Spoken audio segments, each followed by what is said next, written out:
we start with Surah Al-Fatiha. Bismillah ar-Rahman ar-Rahim. Alhamdulillah Rabbil Alameen. Ar-Rahman ar-Rahim. Maliki yawmiddin. Iyaka na'budu wa iyaka nasta'in. Ihdina as-sirata al-mustaqim. Sirata alladhina an'amta alayhim ghayril maghdubi alayhim wa lad-dallin.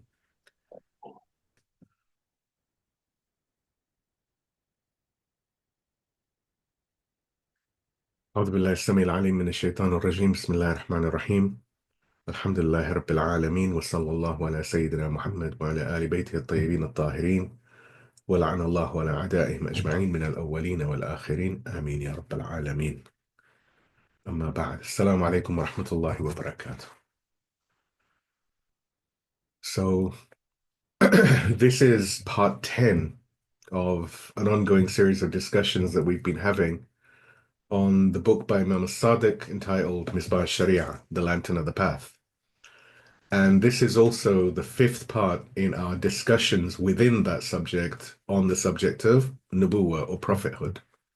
Like I say at the beginning of all of these sessions, I strongly recommend that those listening, reading the write-up, whatever, please have a look at the previous parts before proceeding with this one so that you avoid any confusion or misunderstanding within this subject matter. The nature of this subject, the subject matter, the style of discussion requires that each part build upon the one that came before. So I really strongly recommend that anyone listening or anyone reading the write-up, if that's what you're doing, go through the previous parts and then continue with this part. So please give me a salawat and we can move on with a recap. اللهم صل على محمد وآل محمد وأجل. So we'll have a brief recap of where we are. In the previous sessions, we continued our journey of discovery on the subject of prophethood or nubuwwah. And we discussed previously the philosophy of prophethood, the mission of the prophets, and the prophetic resurrection of society. In the immediately previous session, we actually sat and discussed the goals of the prophets and the goals of prophethood. And we learned that the primary goal of the prophets was to build and develop a Tawheed-Oriented society that can create the correct environment for humanity to flourish. And we'd also discussed, we'd gone into some detail about what a Tawheed-Oriented society is. Now, the notions that we discussed in the previous sessions are actually very nuanced and extremely important for us to have a good, correct, and accurate understanding of in order to have a better understanding or a correct understanding of the subject of nubuwwah or prophethood. As we had said previously, prophethood is one of the elements of the justice of God, the mercy of God that he has given to humanity, provided for humanity, so that humanity can move towards him. And we learned about this when we had our discussion on the holistic understanding of our ideology. Of course, these concepts exist within the traditional understanding. It's just the configuration of them that is somewhat different when looking at things in a more holistic fashion. The way they're interlinked, slightly different. And we discussed all of this in our discussion on Misbah Sharia, where we were discussing the limits set by God for humanity. We understood earlier on that the holistic understanding teaches that these subjects on the basis of a journey, and this helps us to understand, and more importantly, to implement each stage of this journey within our lives. And this is actually a very important point. Now, while I was sitting down preparing the write-up, I was reminded of what the great scholar and mystic, Ayatollah Al-Udhma Bahjat, rahimahullah, said when he was asked by some students in the seminary what they should do to improve themselves. And the reply he gave, and I'm paraphrasing, but the meaning is accurate. He said, when you learn something, apply it in your lives before moving on to the next thing. And the importance of this teaching is actually profound, since the only way to perfection is to implement each learning within ourselves in a step-by-step manner. This is what has always been taught by the prophets, by the imams, and by the righteous Islamic scholars. Indeed, we can see that great Tawheed-oriented societies, such as those in, for example, the Islamic Republic of Iran, in Lebanon, in Yemen, as examples, have all been built in a step-by-step manner without missing or skipping a single step. And yes, this approach does take time. But as we've said, this is a journey to our most beloved. And it is our journey. Our adherence to this straight path will ensure our success and our resilience against any obstacles. Indeed, when reflecting on this, when we say the word resilience, perhaps this is why during this entire series of sessions that we have every Wednesday, the first series of sessions were on the subject of patience. And I invite everyone who hasn't seen them to go to the website or have a look at YouTube to find more discussions on this subject of patience, which is actually very important. And it's for this reason that it's absolutely critical that anyone reading or listening to this has a good understanding of what we have discussed previously. Therefore, I say again, if you are unsure or if you lack clarity or surety on any of these ideas, I would strongly recommend that you go through the index that's been created, revisit the sessions. And while some people might think this is a bit cumbersome, it's repetitive, it's tiring, it's maybe boring, the nature of our discussion, the concepts we're discussing, they are without a doubt as old as Islam itself, indeed as old as humanity itself. But unfortunately, in the various societies that we have within our times, be they Muslim or non-Muslim, these subjects are not discussed, not just correctly, but even at all, for the most part. And as we've said previously, generally the understanding held by most people, tragically including some scholars and those who profess to be thinkers, regarding a prophet, is someone who sits in a house and waits for people to come to him, and then he gives them advice and joins them towards goodness and righteousness, extols some moral values, and khalas, he leaves. And we've learned that this is not what the role of a prophet is. And we've learned that in these sessions, indeed, we have learned that this is so far from the actual role of the prophet. And one of the reasons rather that we've gone on this journey to discuss our ideology in depth is this tragic situation, especially within the Muslims, but also within our respective non-Muslim societies and communities. So with that said, let us now move on to the subject, which is the subject of the starting point of prophetic missions. And indeed, the importance of this subject applies not just to the mission of prophets, but to the mission of anyone who wishes to establish or to work or do something to advance a Tawheed-oriented society or community. So, with the name of the most perfect of entities, the master of the day of resurrection, the most just of the just, the one who is brimming with love for all his creation, let us begin that perchance, as we struggle to understand and ultimately move towards Tawheed, that we are honored with our beloved glancing towards us and smiling. In the name of the most beloved, we move forward. Please give me a salawat.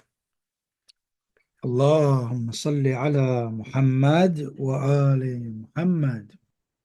In chapter 16 of the Quran, which is Surah An-Nahl, the chapter of the bee, verse number 36, Allah subhanahu wa ta'ala, He says, certainly we raised an apostle or messenger to every nation to preach, worship God and keep away from rebels. Then among them there were some who God guided, and among them were some who deserved to be in error. So travel over the land and observe how the fate was of the deniers. In the session today, we're going to be trying to understand how and when the prophetic mission started. The mission for which God has sent his greatest messengers, which we've discussed, is to create a Tawheed-oriented society and social order, and to destroy the ignorant and idolatry-centric order, to bring about a resurrection within the very fabric of society. But the question is, where was this? Where is this supposed to begin from? What is the starting point?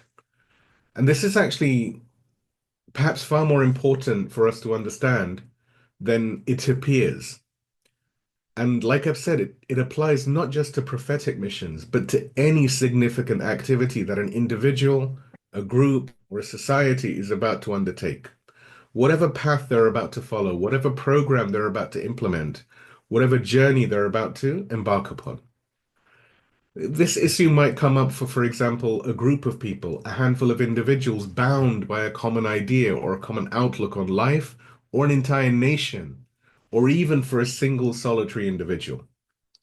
Whatever they may believe, whatever they're going to be doing, there is one inescapable question that must be answered as a basis for all future actions, and that is, where do we begin?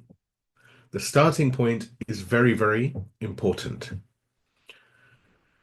The starting point of any endeavor is crucial. If the proper starting point is chosen, then the probability of any of the planned actions achieving their desired goal increases exponentially.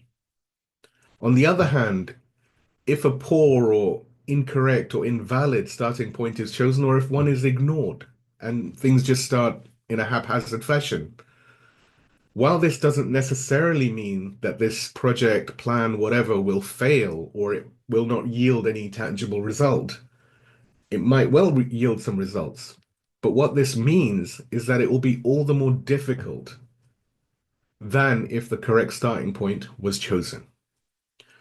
This is why choosing the correct starting point is so important, because the success and efficiency of so much else could depend upon it. We must, therefore, ask the question regarding the mission of the prophets. Where are they supposed to begin? Why does it matter? Why does this matter? Because it's only by answering this question that we can properly evaluate the prophet's actions. If we want to properly and completely understand their mission and their activities, then we must first understand where this mission began. What was the starting point? And like I said, this will also be instructive for us, since it allows us to draw lessons about what we must do in the present day. If we see that the prophets always followed a particular formula, a particular approach, a specific method in their activities, then this can be hugely instructive for us, because we claim that following the wisdom of the prophets and upholding their school is what we do. And indeed, Quran teaches us to do exactly this, because Quran talks about the prophet as being the best example for us to follow. In Surah Al-Ahzab, the 33rd surah of Quran, the chapter of the parties or the confederates, verse number 21, Allah subhanahu wa ta'ala, he says, "You have an excellent example in the messenger of God." And this means by extension Ahlul Bayt. For anyone who seeks God and the last day and remembers God frequently. Therefore, understanding what this starting point was and ultimately is useful to us from many angles and many perspectives. And not only useful, it's essential for us to understand if we're actually going to move forward following the path of the prophets. Please give me a salawat. اللهم صل على محمد وآل محمد وعجل. Now, when we talk about the starting point of a prophet's mission, we're talking about the very core, the very kernel of what they stood for. Right at the beginning of their revolutions, when they sought to bring about some sort of resurrection of a given society. They never resorted to flattering people, to garner influencers who might parrot their position and thereby manipulate the population.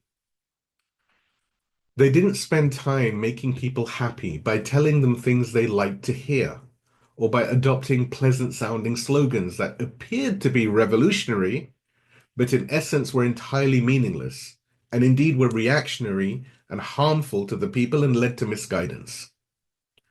Indeed, the prophets also didn't hold back on divulging their core message once they had gained sufficient support or influence themselves. No, this is not the approach of the honorable prophets of God. Rather, from the very start of their missions, they were straightforward and honest about what they wanted to achieve. What was that? This goal we mentioned earlier on is Tawheed. Now, we've already discussed previously what Tawheed is, but it's always useful to remind. Tawheed is or monotheism, the uniqueness or unity of God, is the very essence of the prophetic school of thought. It is the goal for every Tawheed-centric society and person. Tawheed and knowledge of the divine are the basis for all human spiritual growth, which is the ultimate purpose for which all the prophets were sent. For the prophets, Tawheed means creating a divine atmosphere and a God-centric society. This is a society that is governed by a just social order, a just system, without class divisions, without exploitation, without tyranny. The prophets were sent to create precisely such a system in order to give rise to an environment that was conducive, as again we've said previously, for the flourishing and growth of the human being. Tawheed is the essence of the prophetic school of thought. It is what guarantees the fulfillment of the ultimate purpose of the prophets.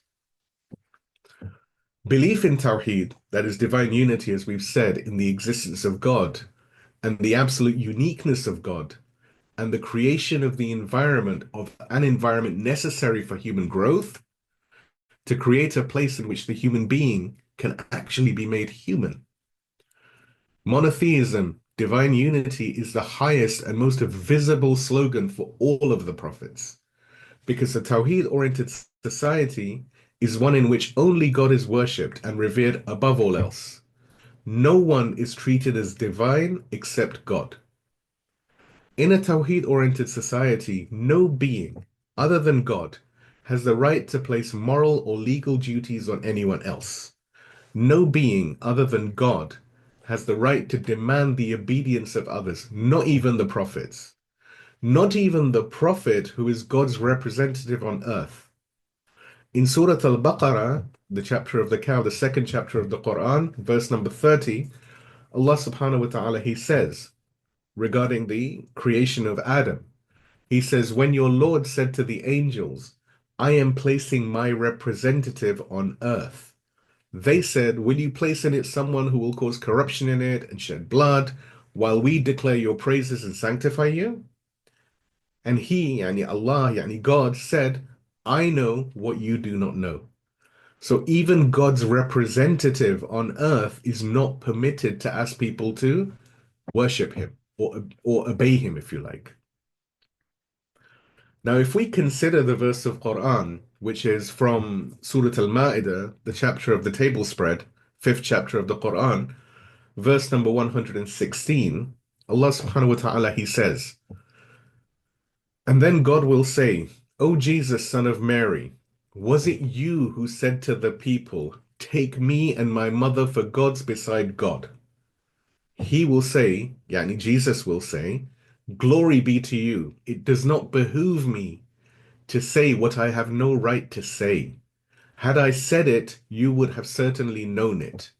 You know whatever is in my soul, and I do not know what is in your soul. You are the knower of the hidden. Jesus, peace and blessings be upon him and his pure mother, Saint Mary, will say that he would never teach people such a falsehood, to say anything about God except the truth. Another verse which is relevant for us in this regard is from the chapter of the family of Imran, Surah Al-Imran, the third chapter of the Quran, verse number 79, where Allah says, it does not behoove any human that God should give him the book, judgment, and prophethood, and then he should say to the people, be my servants instead of God. Rather, he would say to the people, be people of the Lord, according to the scripture you teach and the teachings you learn. Of course, it's quite clear that no prophet would ever tell people to serve him or obey him unquestioningly. What this verse means is that no prophet has the right to tell people to obey his own command without question or condition. This is the sole providence of God and only God. Please give me a salawat. اللهم صل على محمد وآل محمد. Now let us consider the following. When this is the case with the prophet, When God's most excellent and outstanding servant does not have the right to take up the reins of power, when the messenger who is giving God's revelation to humanity does not have the right to tell people to do as he says without regard for God's wishes, the moral duty of all the people is very clear. The tyrants and bullies who have, throughout the course of history, burdened humanity with their diktats are the exact opposite of Tawheed. Tawheed rejects everything they stand for. The meaning of Tawheed is this. If someone does not understand Tawheed properly, or they have not studied it in sufficient depth, they will almost certainly be unable to understand and grasp this. Indeed, this is one of the clearest manifestations of true Tawheed that we find presented in the Quran. Tawheed in worship, Tawheed in obedience, and other such subjects that we have discussed previously. So when the prophets entered their societies, they proclaimed the slogan of La ilaha illallah, there is no God except God. They proclaimed this slogan in order that friend and foe alike would know what they stood for. This is an extremely important point, one that we really must pay a lot of attention to, and one that we must reflect on deeply. The importance of this lies in the fact that there was a sensitivity and understanding among the people at the time of the prophets that is perhaps not found in later generations, the likes of you and me. What is the reason for this? When the prophets came, from the moment they set foot in their societies as prophets, they made it apparent who their enemies were and who their friends were. From the moment that Prophet Muhammad, peace and blessings be upon him, his family, and his righteous companions, from the moment he emerged from the cave of Hira and descended from the mountain of light, Jabal al-Nur, and set foot on the barren plain of Mecca, which were devoid not just of vegetation, but also of virtue, he proclaimed his message of divine unity of Tawheed. From that time, from that instance, the polytheists opposed him. However, we must understand that opposition takes many forms. Firstly, the Prophet's opponents, they knew from the very outset of his message that they had to crush him. And such people were visible from the start.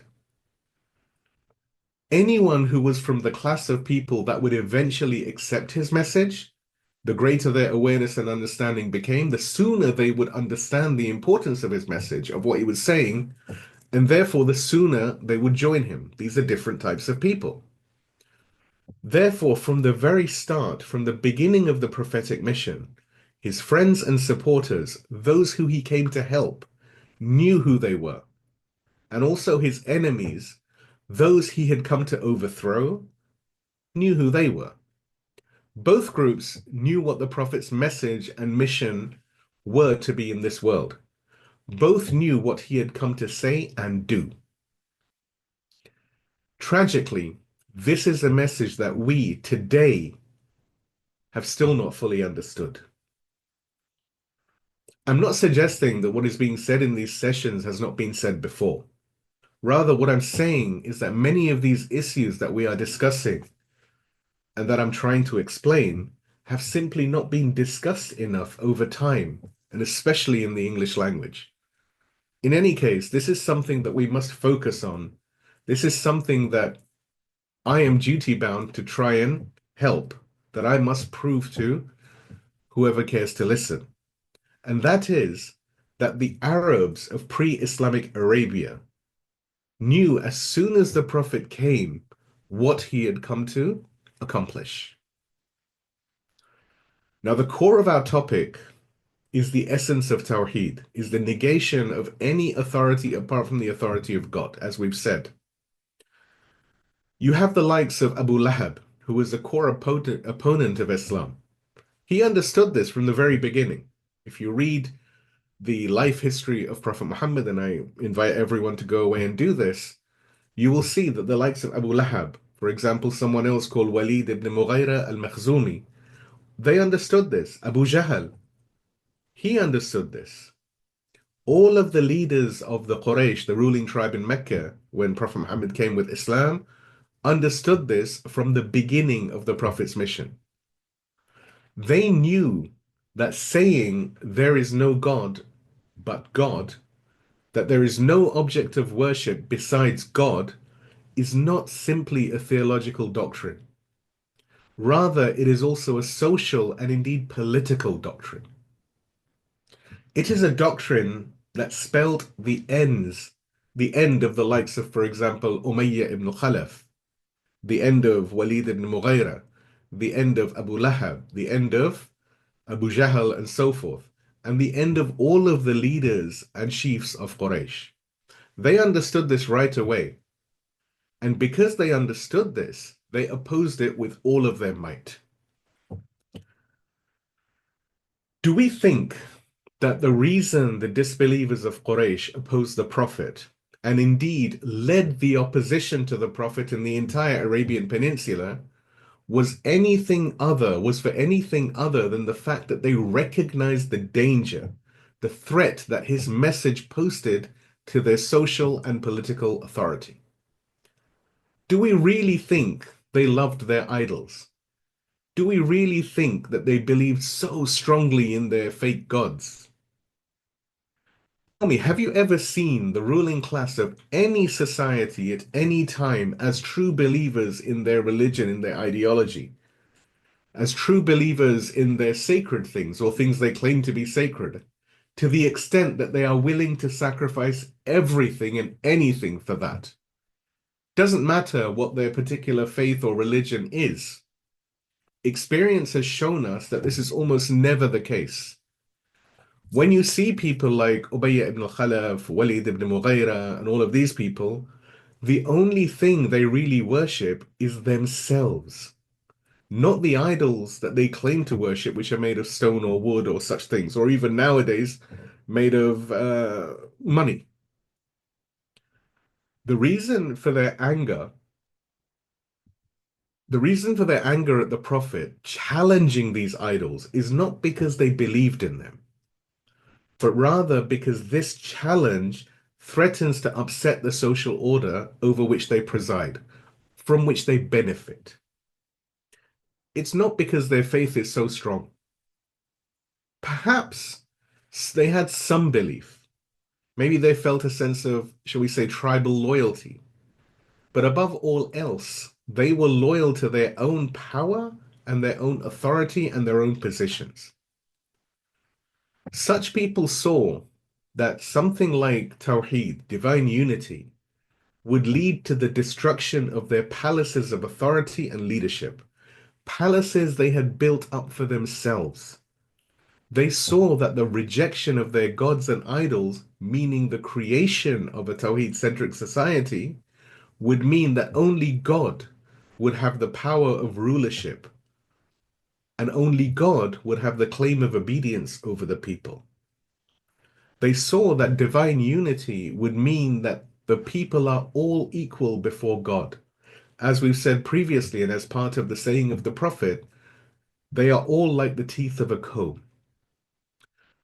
They saw that it would mean an end to their reign of exploitation and terror, and the end of a social order from which they had directly benefited at the cost of the oppressed. Such people, they understood. And it's because they understood they were not prepared to allow such a Tawheed-centric social order or society to exist. Therefore, they opposed the Prophet. They were no different to the likes of Pharaoh. They were no different to Nimrud. They were not different to the Pharisees of the Israelites at the time of Jesus, peace and blessings be upon him. They were no different to the people of Ad and Thamud, which we will discuss shortly. Their case was no different to the case of all of those who opposed the prophets, many of whom have their stories immortalized in the Quran as an example for everyone to learn from. Please give me a salawat. اللهم صل على محمد وآل محمد. عجل. So think about this.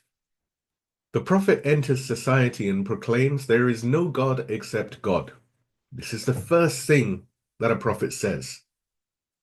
And no sooner has he said these words, society begins to divide into those who are for and those who are against his message. There is a polarization that happens. There are always those who oppose his message, who are against him, and who want to put an end to him. And we'll discuss this in the next session.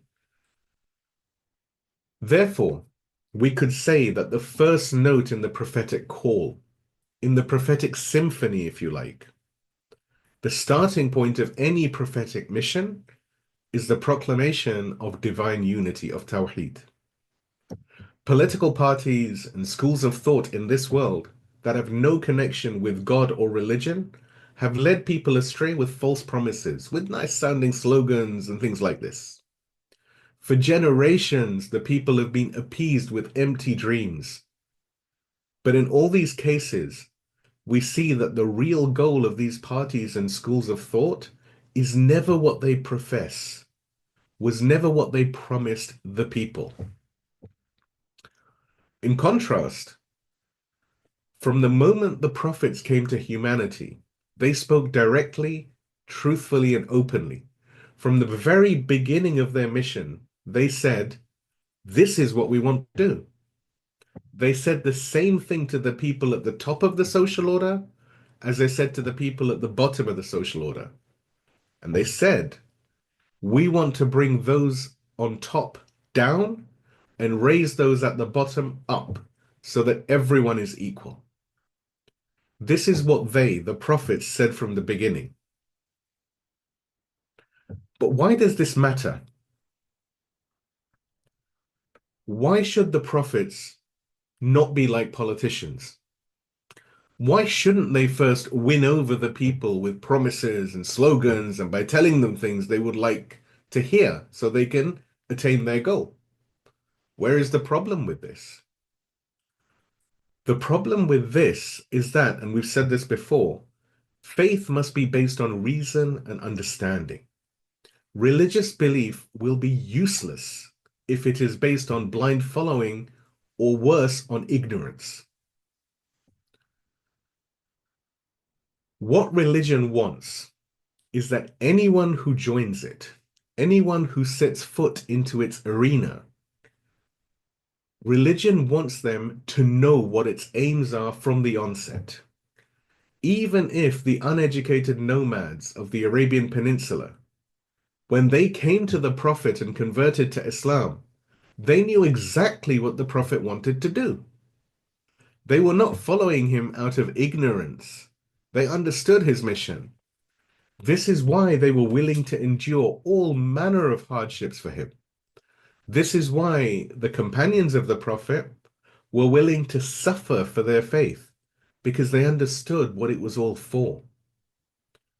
Whenever we study conflicts and battles through human history, we see that if a person does not know what he is fighting for, such a person will tire and fall at the first sign of difficulty. This is human nature.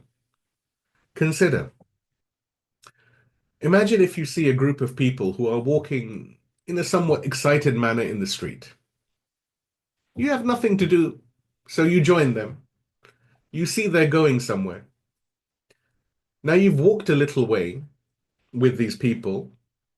Maybe you ask yourself, why am I walking? Where am I going? If you continue walking with them for, shall we say, an hour and a half, where does it end? The very thought of this will make you feel tired. They know where they are going. Maybe they're on a journey somewhere. Maybe they need to catch a bus. Maybe they're going to a football game. And therefore they're walking quickly because they don't want this thing to start or the bus to leave without them. They know what they're doing, so they're not going to tire until they reach their destination. And even if they do feel tired, they will push themselves to keep going because they see the value in the goal they're pursuing. You, on the other hand, have no idea why these people are walking so purposefully through the streets. You don't know what the goal is. You started following them because you were bored and perhaps it was a Sunday and you had nothing better to do with your life. Now you've walked a little way, but you start thinking to yourself, why am I doing this? What is this for? Who am I doing this for? Immediately you'll find yourself getting tired and wanting to give up. This is true for anyone who isn't acting on the basis of something called insight or basira, an understanding. This is why we see at the time of the Prophet, youths were willing to turn their backs on the things that mattered most in their lives in order to follow the Prophet. And people were willing to give up their lives of ease and comfort, again, to follow the Prophet. Look at, for example, Yasir and Sumayya, the parents of the famous companion of the Prophet, Ammar ibn Yasir, and how they were willing to give up all the comforts of this world, and indeed even their lives. Yasir and Sumayya were the first martyrs of Islam for the Prophet and for Islam and for God. What gave them the strength to do this? This is not a small thing to be able to give your life. It was the fact that they believed in God and the Prophet on the basis of insight and understanding, on the basis of basira and understanding. Now, there are many excellent books, biographies of Ammar ibn Yasir, and one which Imam Khamenei has spoken very highly about is the one written by Taha Hussein, and it's titled Al-Wa'd al-Haq, which means the true promise, if you like, the truthful promise. I haven't been able to find an English version of this book. I have personally read the Arabic version, but a French version exists. And Imam Khamenei says that while this book has one or two errors, generally it is an excellent book. When a person reads it, you see how this faith had penetrated the hearts of these men and women because of their depth of understanding and comprehension. Ammar's parents were the first martyrs of Islam. Do you think they would have endured all that they endured if their faith had not been based on knowledge and understanding? The reason for this is that all the divine religions begin by making clear what their mission is. They don't hide anything from the people. This is why people join the movements of the prophets. It's because they understand what the prophets have come to do, not because the prophets are telling them what they want to hear. It is the exact opposite of how we treat religion in the world today. The way we practice our religion today makes thinking or trying to understand something, in many cases, a crime. Isn't it interesting how some religious people and some anti-religious people today reach the same conclusion about faith? A religious person and an anti-religious person both agree that faith means believing without understanding, that religion means closing your eyes and ears, that religion means never thinking. Outwardly, we, religious people, say that the foundations of our religion are logical, that we cannot blindly follow someone else in our fundamental beliefs. But here's the question. Do we really dare not to follow? Do we dare to question any of our fundamental beliefs? Try this. Try to deviate even slightly from what you've been told to believe and see how quickly someone declares you a heretic or slaps you on the ear. No. Religion for us means that everyone should close their eyes and their ears, that everyone should stop thinking and just blindly follow a single path. We are told that in the practical aspects of religion, what we've mentioned previously as, for example, Furu'ud-Din, we must refer to an expert. So we think that in every aspect of the religion, we need to do the same, when actually the opposite is true, completely the opposite. The truth is 180 degrees in the opposite direction from this. So faith is fundamentally something that must be founded on knowledge and understanding. No one should ever be told you should believe now and then go and do your research. Never.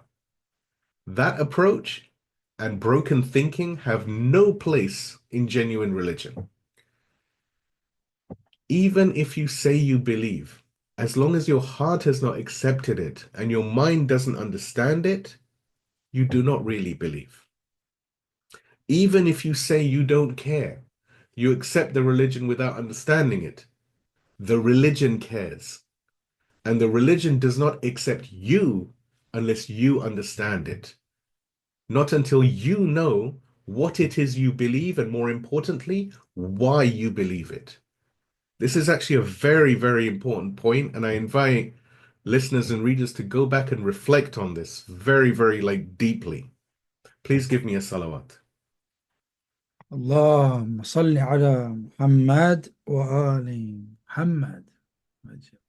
And it's for this reason why religion places such a high value on learning and thinking. This is why religion says that a person who has understanding and awareness has such a high status in the metaphorical eyes of God. That is why it wants everyone to turn to God on the basis of understanding and knowledge. This is the ultimate goal of the prophets from the beginning to the end. There are several conclusions we can draw in this arena. Firstly, as we have just discussed, the religion of Islam believes that faith must be based on reason and understanding, and it does not accept unthinking followers. Secondly, the followers of the prophets, those who consider themselves the recipients of the prophetic legacy, were not just scholars. Of course, scholars are referred to as the inheritors of the prophets, righteous scholars. And there is hadith across all of the schools of thought from our respected brothers of the Sunnah and the Shia, which say the scholars are the inheritors of the prophets. So yes, while the scholars are the inheritors of the prophets, anyone who follows the path of divine unity and takes Tawheed as his or her constitution, this person is a follower of Abraham, of Moses, of Jesus, and of all of the prophets of God. So where do the inheritors and the successors of the prophets of God want to begin? What is their starting point? One might argue that this question is actually more important and more relevant than the question of where the prophets themselves started from.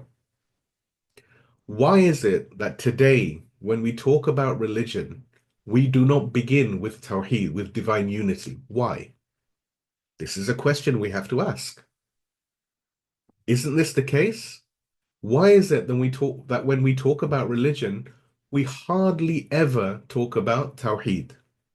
Why is it that when we want to give faith to people, to society, or even to the whole world, we do not begin where the prophets began?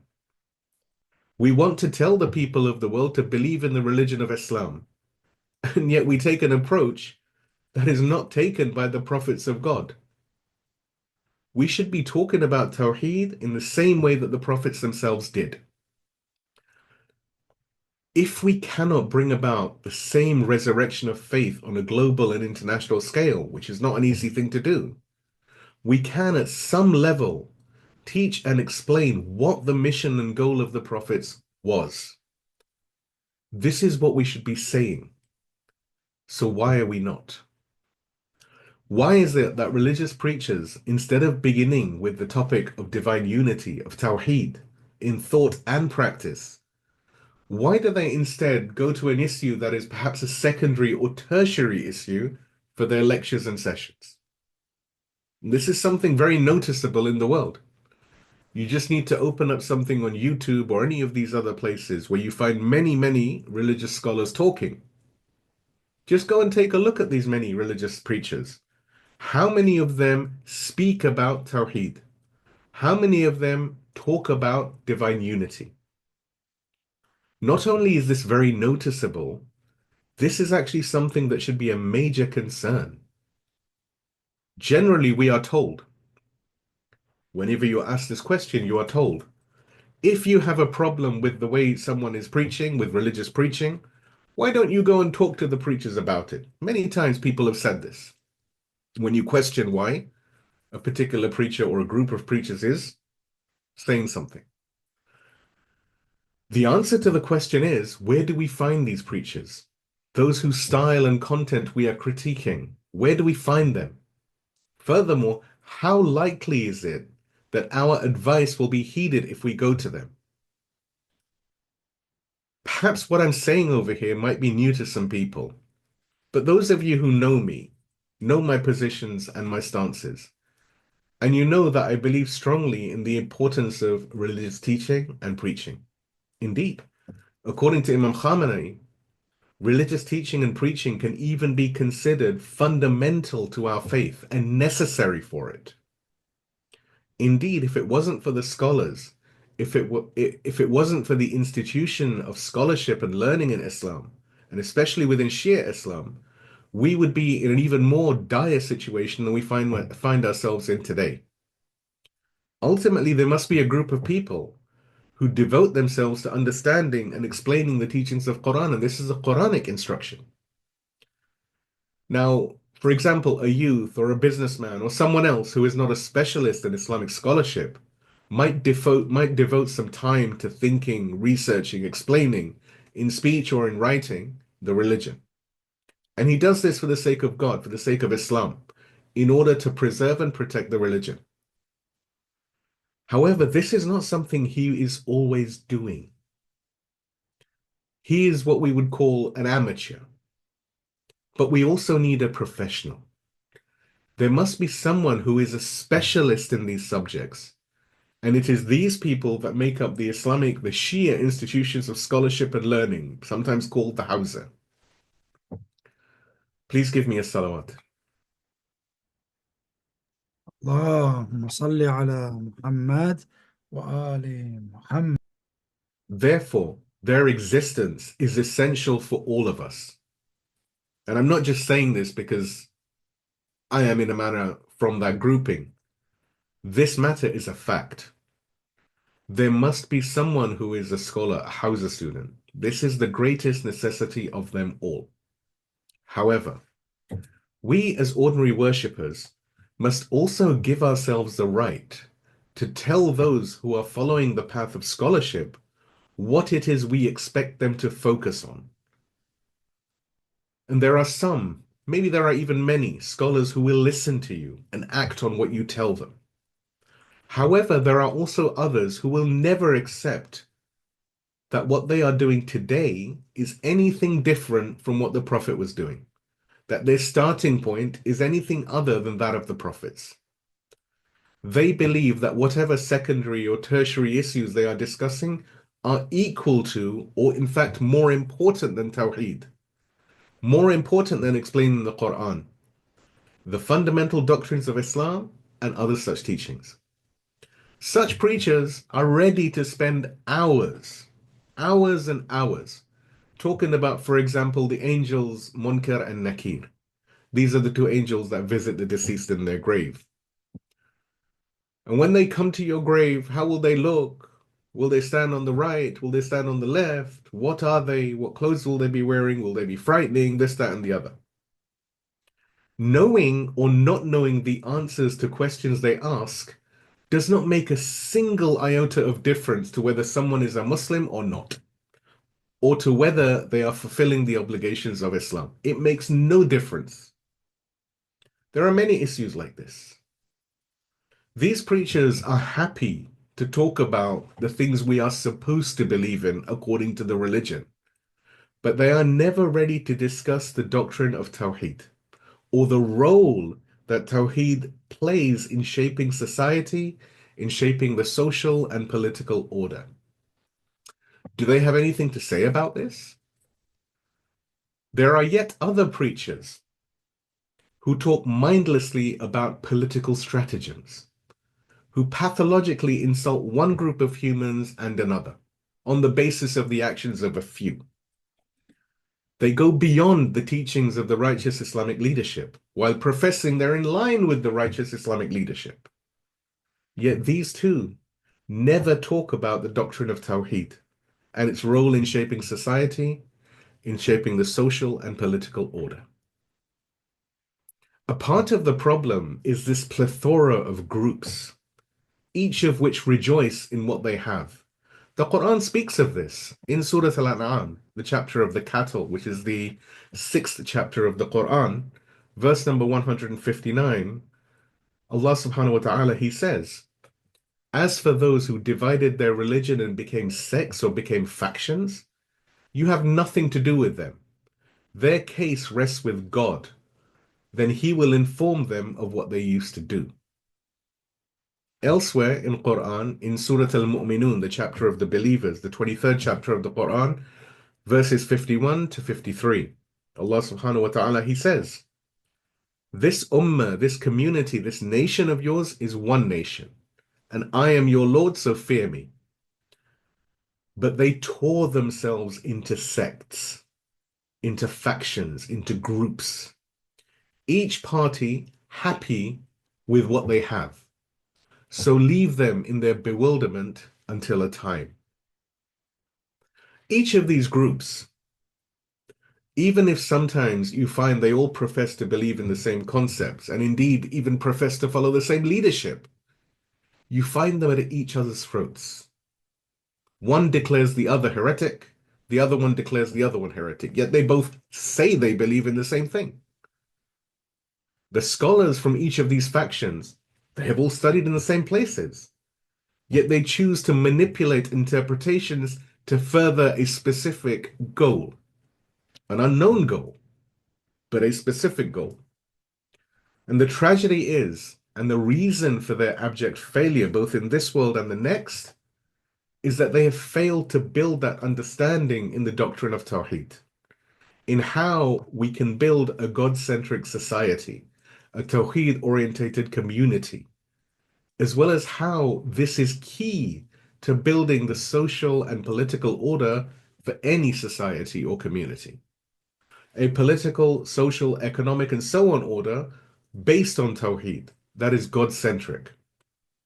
Those who reject this, who split themselves into factions and such, all the while professing that they are doing the right thing or that they are moving in a particular line, such people, and especially such scholars, need to reflect much more deeply on the concept and doctrine of Tawheed and reflect on the following verses of Quran, which are from Surah Al-Kahf, the chapter of the cave, the 18th chapter of Quran, their verses 103 to 106, where Allah subhanahu wa ta'ala, He says, "Say, shall we inform you of the greatest losers in their works, those whose efforts in this world are misguided, while they assume they are doing well. It is they who rejected the communications of their Lord and their encounter with Him, so their works are in vain. And on the day of resurrection, we will consider them of no weight. That is their requital, hell, on account of their disbelief, and their taking my revelations and my messengers in mockery." Now, this is not what I believe only, but this is what Imam Khamenei and many of the senior scholars believe and have said, that this topic, Tawheed, should be our highest priority. This is also, as I've said, the way of the prophets. And we can see in the verses above that one of the reasons for such people becoming the greatest losers in their works is because they have taken the teachings of God's revelation and His messengers in a mocking manner, meaning they've failed to take them seriously. And that means that they're not following the path of the messengers, even though they might convince themselves that they are. These are very important notions and concepts to reflect on, to understand, and to ensure that we don't fall into. A lesson that we can draw from the work of the prophets and the starting point of their missions is that our starting point must be the same as their starting point. Even if we cannot bring about the resurrection that the prophets intended to bring about, we can at least say what that resurrection was, what their goal was, what their methodology was, this is the least that we can do. Unfortunately, we find that if we were to speak about the Prophet at all, we tend to focus on tertiary aspects of his life and mission. For example, we might say, did you know the Prophet didn't have a shadow? Or we might mention the tradition mentioned in the book of Al-Khisal by Sheikh al-Saduq, where he says, the Messenger of God, peace and blessings be upon him and his family, used to see in front of him and behind him equally when he walked. However, Sheikh al-Saduq even comments on this tradition, saying that it means that the Prophet was so wise, so perceptive, and so careful that he was like a person with eyes in the back of his head. Think about it. Some people, they stumble through the streets, while others make gestures and grimace at them. These guys making gestures and grimacing at them, they could go on for an hour or longer without the person stumbling through the street realizing a thing. On the other hand, there are some people who are so perceptive, so aware of their surroundings, so careful even, that they notice the slightest movement and pick up on a tiny mosquito passing in their peripheral vision. This tradition is saying that the Prophet was one of these people. This is not what I'm saying. Rather, this is actually what Imam Khamenei is saying, and he quotes from Sheikh al-Saduq. Sheikh al-Saduq was a scholar of traditions from more than 1,100 years ago. One of the greatest scholars of the Muslims, and especially of the Shia. Someone whose books are relied upon today, even though they were written more than a millennium ago. Books like, for example, you might hear of these names, Man la yahduru al-faqih, which means for him who has no access to a jurist. Al-Khisal, the book we've quoted from, which is the book of traits. Kamal ad-Din wa Tamam al-Ni'mah, the perfection of religion and the completion of blessings, and so on and so forth. And in the write-up, I have a list of many of his books. All of these books are still being printed today. These books form the canon of Islam, and specifically Shia Islam. This was the view of this great scholar. Now, at this time, our concern is not whether his interpretation of the tradition is correct or not. No. What concerns us is that there are other scholars who are ready to debate about it. They are ready to critique it, to compare it to the views of others, other scholars, about this tradition, and subject it to very careful analysis. On the other hand, if we were to ask, why did the Prophet of Islam come in the first place? What was the Prophet's viewpoint when it came to educating the human being? What did the Prophet say about governing human society? Is it good enough? Is it enough to be a good individual, or must we work to make a good society also? Regarding these type of questions, such scholars have nothing to say. These questions do not even cross their minds. This is the problem. The Muslim world, indeed the world per se, does not have the luxury of deferring these questions. There is no time. You could even say that our patient is on his deathbed and the hour is late. Today, we must focus on our priorities. To delay for even a moment is to court disaster. Our time is too precious to waste. What we should be delaying are those hair-splitting theological debates about secondary and tertiary questions of faith. These must be put off until the day when we have nothing else to do, or at least a day when we have fulfilled our primary obligation. Now, it's entirely up to you, the listener, if you accept this advice, which is not just from me. I am a nobody. But this is the advice given by Imam Khamenei and all of the righteous Islamic scholars and leadership.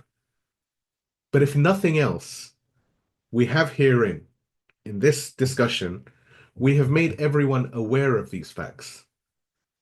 And the best person is one who hears advice and reflects upon it. Please give me a salawat. اللهم صل على محمد وآل محمد.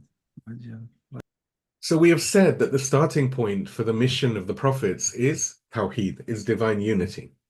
We've presented evidence for this from the Quran. One of the evidences is the verse at the beginning of this session from Surah An-Nahl, the chapter of the bee, chapter 16, verse number 36, where Allah subhanahu wa ta'ala, He says, and we'll go through this verse and try and discuss it. Allah starts by saying, certainly we raised an apostle, a messenger in every nation. And what did this messenger preach? He said, worship God and keep away from the rebels. This is the first thing that the prophets told their nations, their people, their society, their communities. This is the first lesson. Indeed, it is a lesson we have yet to fully grasp. Worship God and keep away from the rebels, Taghut. A rebel or Taghut is anything that competes with God, anything that opposes God, that resists God's command, no matter what it is. Sometimes this rebel is none other than ourselves. As the saying goes, your most impeccable foe is the self you find between your own two flanks. Sometimes that foe is your own vanity and pride. Sometimes that foe is your daily and nightly desires. Sometimes ambition is a person's taghut. A person's arrogance is his taghut. Other times, taghut can be a power from outside the human being, and this covers a wide range of possibilities. In any case, when the Prophet came, he told people to follow God and not these taghut, these rebels. The first principle he called people towards is to serve God and avoid rebels. The verse continues, then among them there were some whom God guided, and among them were some who deserved to be in error. So travel over the land and then observe how was the fate of the deniers. See what happened to those who went astray, who denied the Prophet and who rejected his guidance. Go and see for yourselves the fallen civilizations and the ruined cities. Go and see what became of Babylon, Assyria, and Chaldea. Go and see how nothing but ruins and lines in the history books remain of them. Go and see what became of Egypt, of the pharaohs whose society was destroyed. This is what the Quran says. There is nothing miraculous about these examples.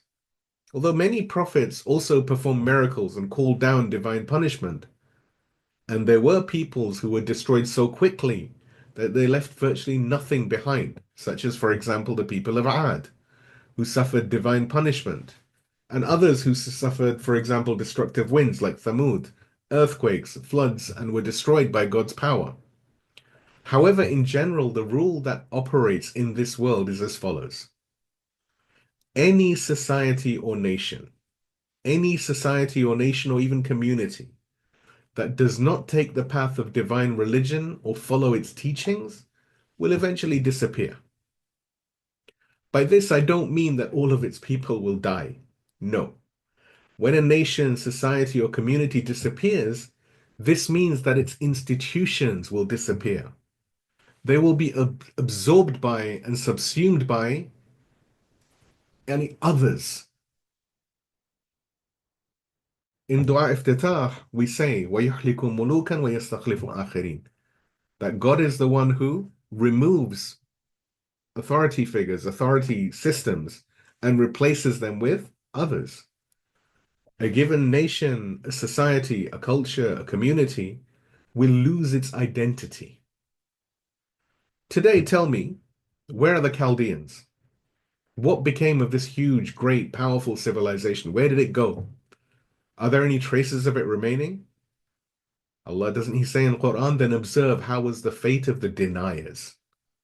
This is what Surah An-Nahl teaches us, the chapter of the bee. Now let's go to Surah Al-A'raf, the chapter of the heights. Surah Al-A'raf mentions many different prophets, one after the other. For example, in verse number 59, Surah Al-A'raf is the 7th chapter of the Quran, the chapter of the heights. In verse 59, God says, Allah subhanahu wa ta'ala, He says, certainly we sent Noah to his people. O my people, worship God. Have no other God besides Him. Indeed, I fear for you the punishment of a tremendous day. But his people rejected his message. And then a sequence of events transpired which led to the flood. The specifics of this are not our concern at this point.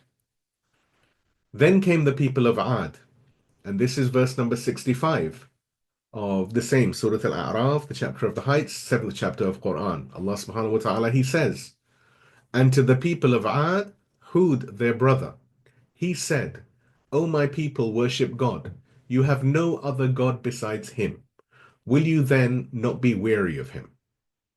The people of Ad are an ancient people, perhaps even prehistoric people, who have not yet been clearly identified.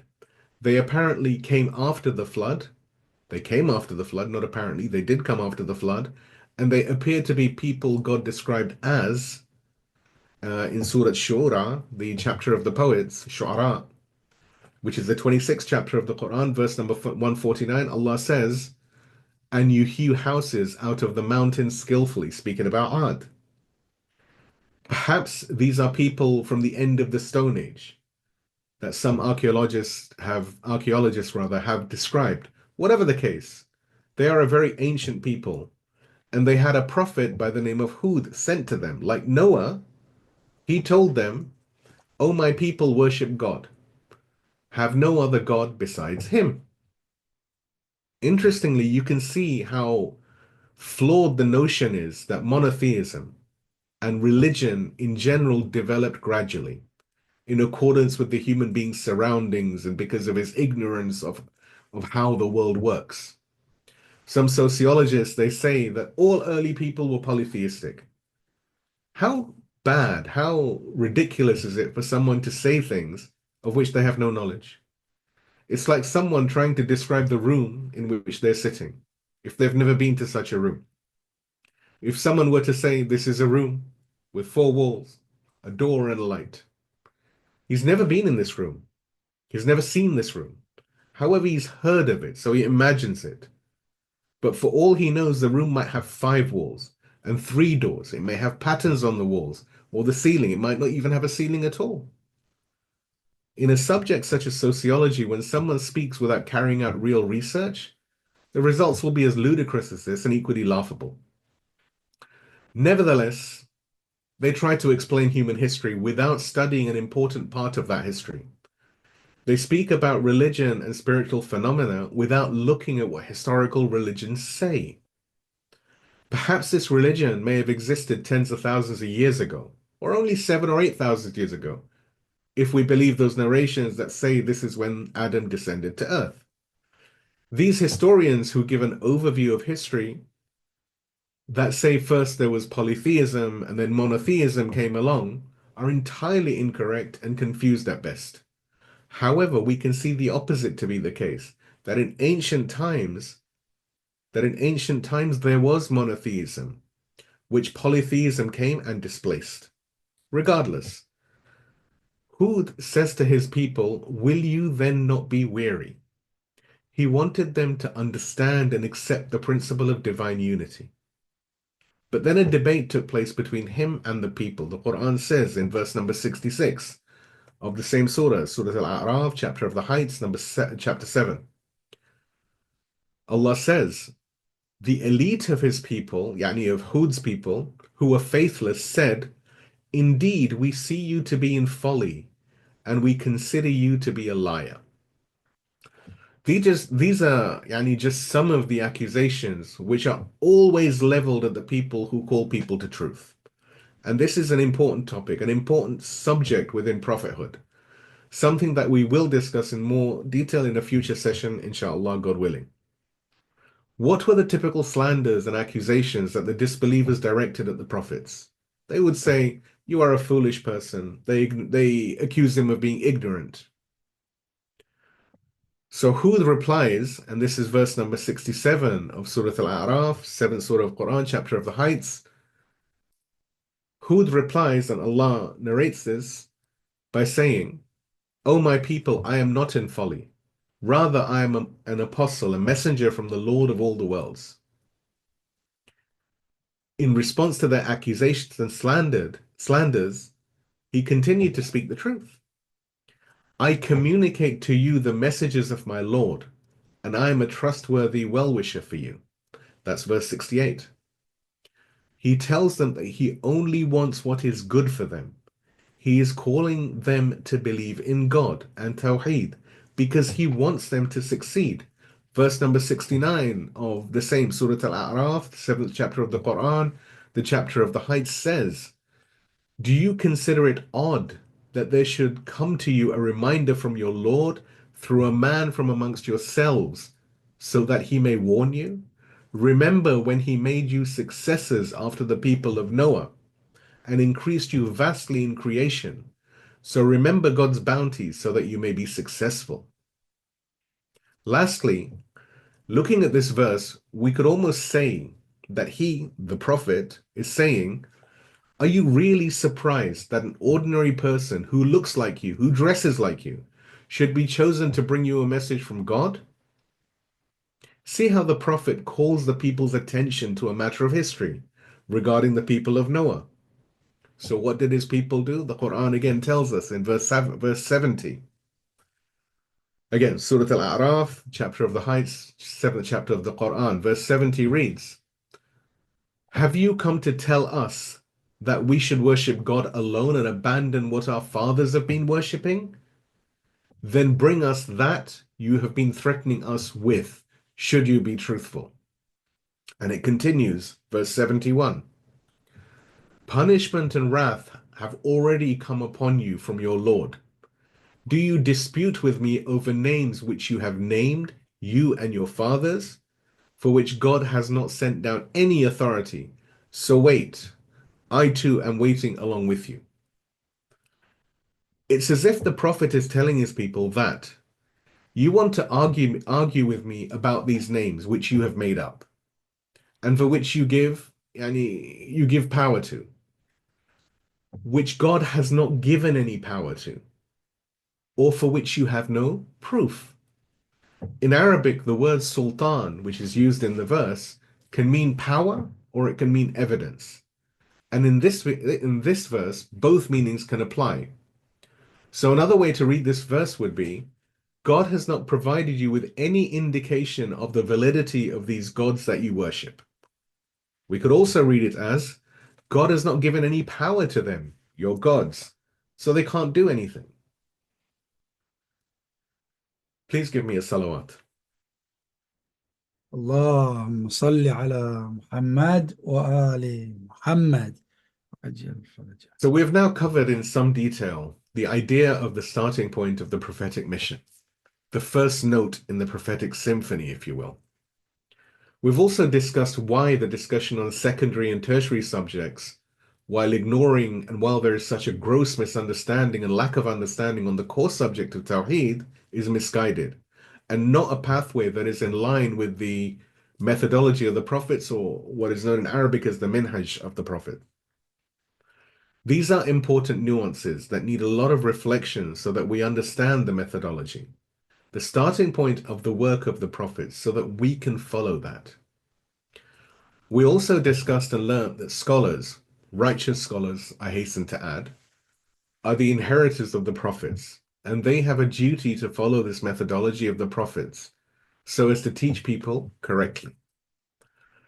In the next session, God willing, inshallah, we'll be discussing opposition to the prophetic mission and how it happened and how it was overcome. There are many reasons for us going through this subject of prophethood in such detail at this time.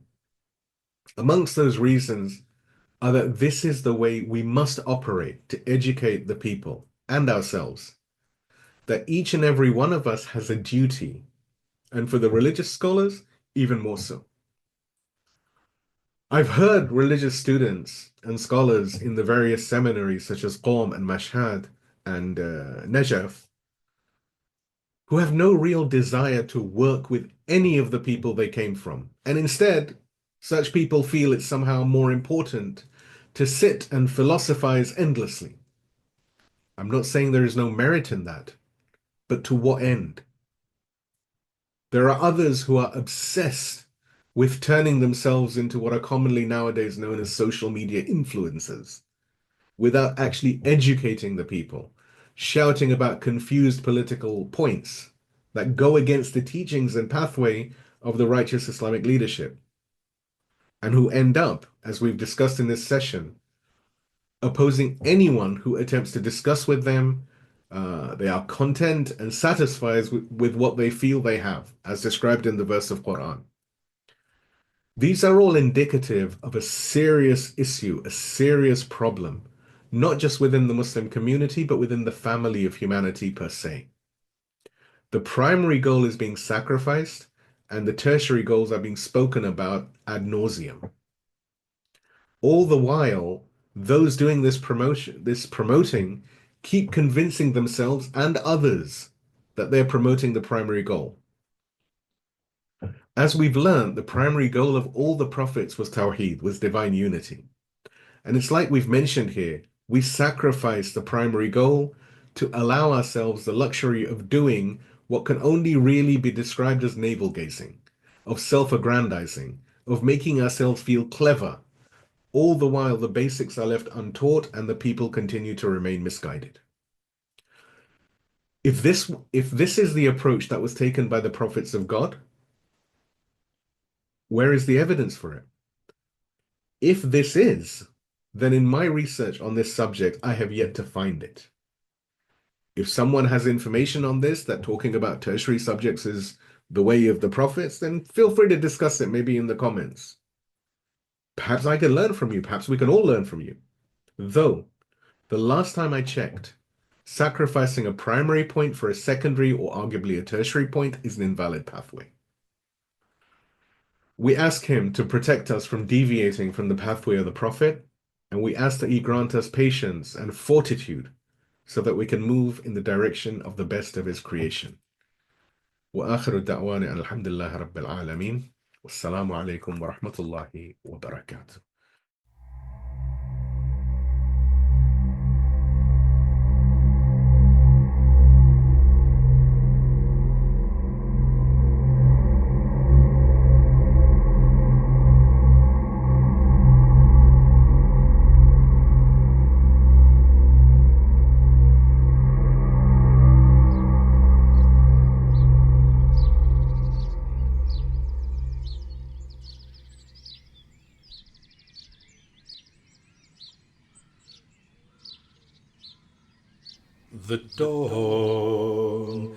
The dawn of the new world.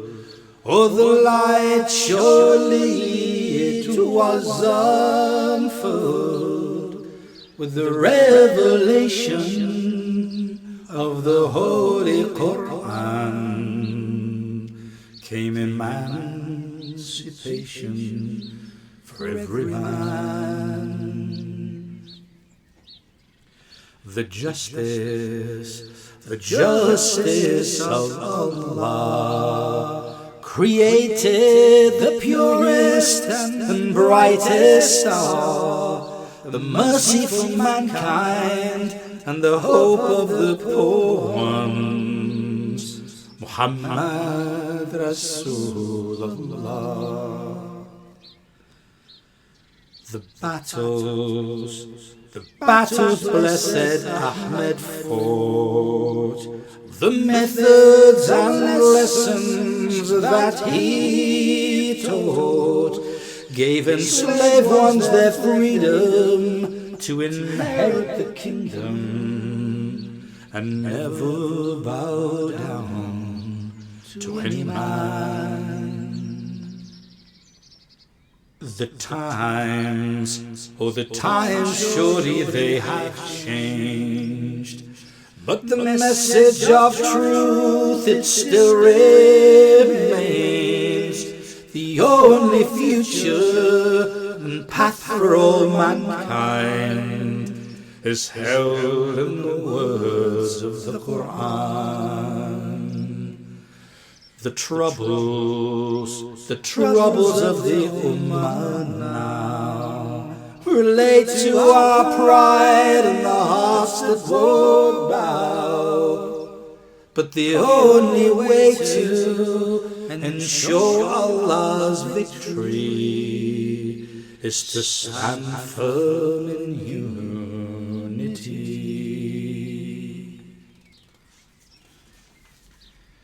to call unto Allah's way. It is our duty in the path to repay the blessings and mercy our Creator has shown us by giving new life every day. Forgetful surely we have been, too easily fell into material dreams, as we strive for this dunya and forget Allah's ummah, the women and children call and scream. The lands that belong to us, the most precious of them is Holy Quds, has been stolen and plundered, left us tortured and murdered, while the world simply stands with its smile. But the victory, it will be so fine, no enemy's plot will ever confine, no foul coward traitor will ever divide us. We'll stand unified till our graves. So the future lies in unity, for the sake of Allah and the poor we see. As brothers and sisters, no force can resist us, for our victory is Allah's guarantee. Our leader manifests God's word, demands that the voice of the oppressed are heard. He holds to the Sunnah and unites all the Ummah, a beacon of Islam to the world. So rejoice at the news we bring. Throughout the world it's echoing. No foe can annoy us, corrupt or destroy us, for the Ummah is awakening. For the Ummah is awakening. For the Ummah is awakening.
سلام على آل-Yaseen. السلام عليك يا داعي الله ورباني آياته. السلام عليك يا باب الله وديان دينه. السلام عليك يا خليفة الله وناصر حقه. السلام عليك يا حجة الله ودليل إرادته. السلام عليك يا تالي كتاب الله وترجمانه. السلام عليك في آناء ليلك وأطراف نهارك.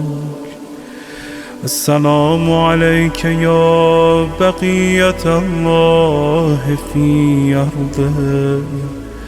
السلام عليك يا ميثاق الله الذي أخذه ووكده. السلام عليك يا وعد الله الذي ظننا. السلام عليك أيها العلم المنصور والعلم المسبوق والغوث والرحمة الواسعة وعدا غير مكذوب. السلام عليك حين تقوم. السلام عليك حين تقوم.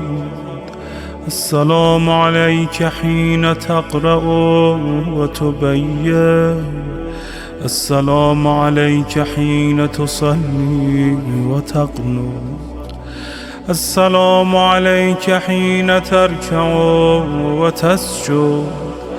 السلام عليك حين تهلل وتكبر. السلام عليك حين تحمد وتستغفر. السلام عليك حين تصبح وتمسي. السلام عليك في الليل إذا يغشى والنهار إذا تجلى. السلام عليك أيها الإمام المأمون.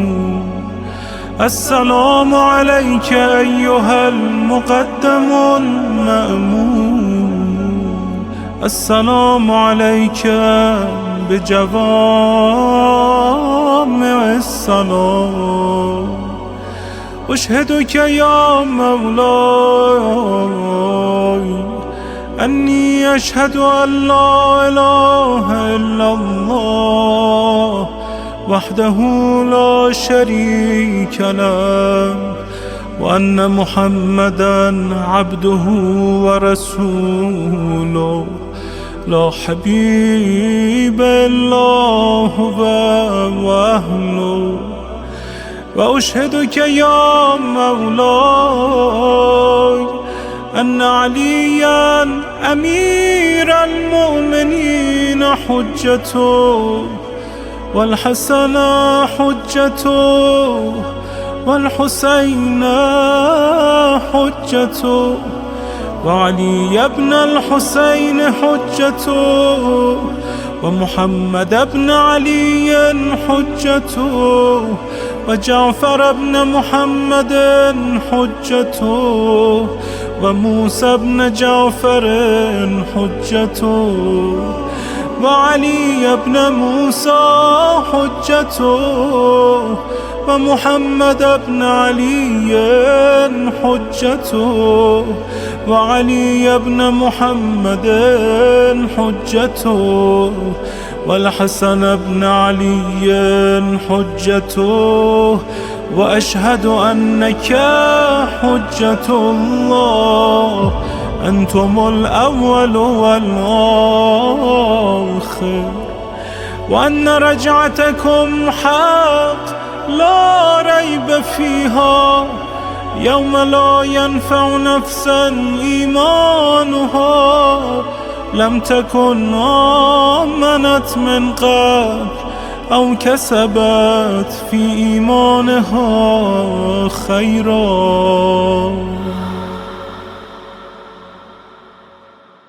وأن الموت حق وأن ناكرا ونكيرا حق وأشهد أن النشر حق والبعث حق وأن الصراط حق والمرصاد حق والميزان حق والحشر حق والحساب حق والجنة والنار حق والوعد والوعيد بهما حق يا مولاي